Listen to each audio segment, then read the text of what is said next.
हुजूर अकरम सल्लल्लाहु अलैहि वसल्लम ने एक मरतबा पूछा सहाबा कराम रिजवानुल्लाह ताला अलैहिम अजमईन से, काल अतदरून मल मुफलिस, तुम जानते हो मुफलिस शख्स कौन है? सहाबा कराम ने जवाब दिया, कालू अल मुफलिसु फीना मल्ला दिरहम लहु वला मता। हुजूर, हम उस शख्स को मुफलिस समझते हैं जिसके पास दिरहम दीनार नहीं है।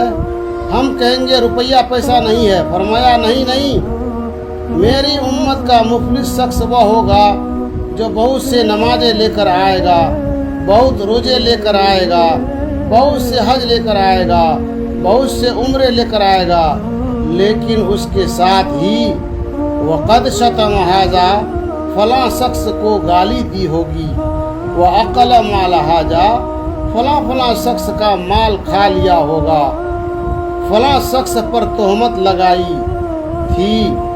अब वह सारे दावेदार आ जाएंगे, ए अल्लाह, इसने मेरे साथ ये मामला किया था।